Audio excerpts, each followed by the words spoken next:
Juanita Brown, The World CAF, Shaping Our Futures Through Conversations That Matter.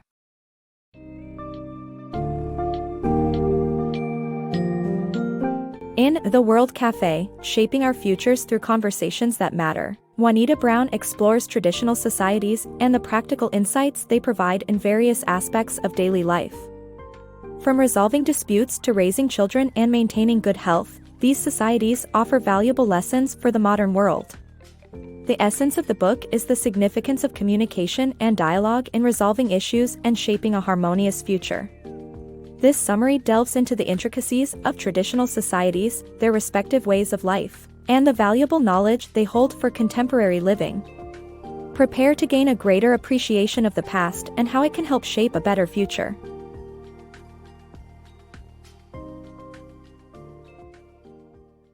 Insights from Traditional Societies.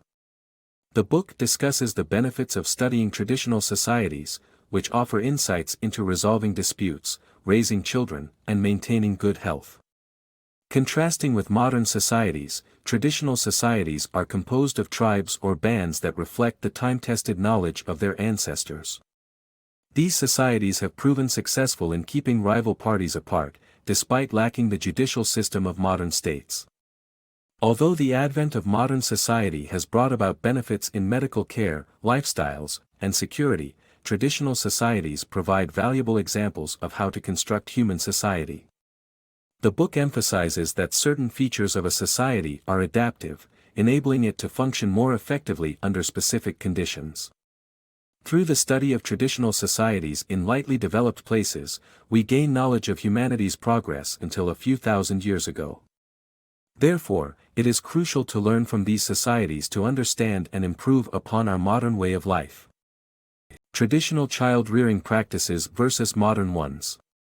Traditional child-rearing practices that have been followed for centuries can provide a better understanding of child psychology.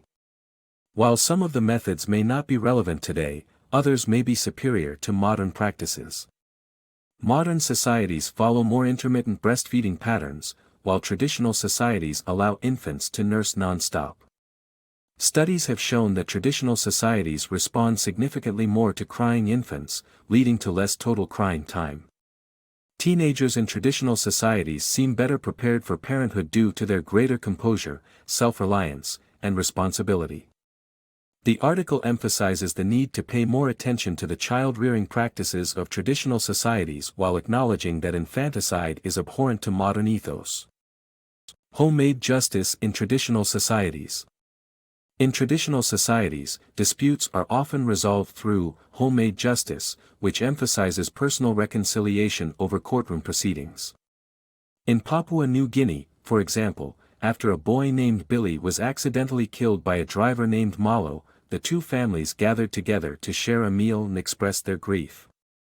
Malo offered compensation, or sari money, in the form of food, cash, and pigs. This system is vastly different from that of modern states, where lawsuits and court-ordered compensation can take months or even years. However, some argue that this personal approach to justice is more effective at fostering genuine reconciliation and harmony among members of the same community. Hazards in traditional and modern societies.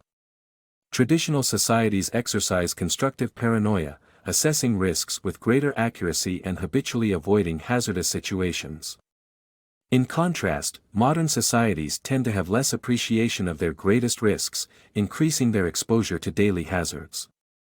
Despite the real danger of driving, drinking, and smoking, people tend to overemphasize the risks of terrorism, plane crashes, and nuclear mishaps.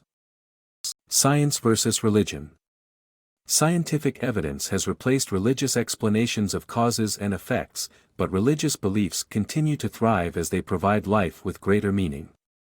This is one reason why the U.S., despite being the most scientifically advanced country globally, also remains the most religious among developed countries.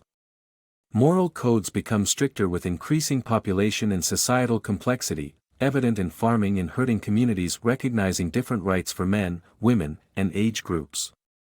Wars are hardly justified on religious grounds, as seen in New Guinea, with conflicts often being personal or driven by historical recollection.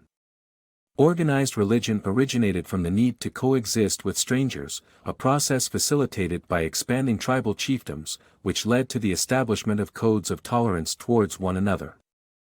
The importance of multilingualism. With about 7,000 languages spoken globally, New Guinea has the highest linguistic diversity with 1,000 languages. However, state prerogatives play a role in consolidating languages, with many disappearing, leaving a few hundred in the next century. Pursuing a monolingual utopia could have significant costs.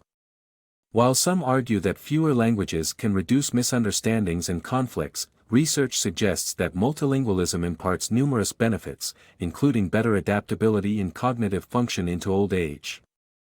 Multilingual people perform better when rules unpredictably change. In smaller societies, responsibility for children goes beyond parents, which is not the case in larger state societies. Moreover, literacy has replaced older people's memories, and they are no longer society's teachers. Bilingualism and multilingualism provide non-stop mental exercise that can delay the onset of Alzheimer's disease by 4 to 5 years, according to research. The shift from infectious to non-communicable diseases in developing nations. Despite advances in medical technology, infectious diseases still pose a threat to people worldwide, and non-communicable diseases have emerged as major killers in developing nations. In New Guinea, a sedentary lifestyle and a diet of processed foods have led to a growing number of cases of diabetes, hypertension, and stroke among city dwellers. However, traditional societies offer possible solutions. Research has shown that the Yanomami and Xingu Indians of Brazil and the Papua New Guinea Highlanders have the world's lowest blood pressure and a virtual absence of stroke, hypertension, and heart attacks.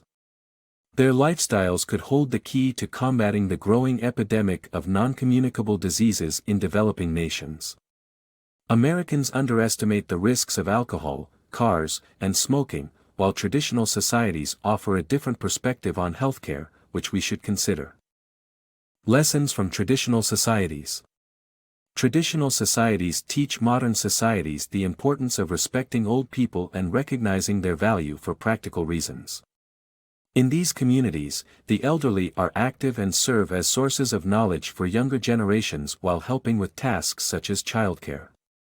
Loneliness is not a problem in these societies as people remain close to their families and childhood companions throughout their lives. Although some traditional practices may be seen as primitive or dangerous, understanding their underlying lessons can lead to longer, healthier, and more harmonious lives in modern societies.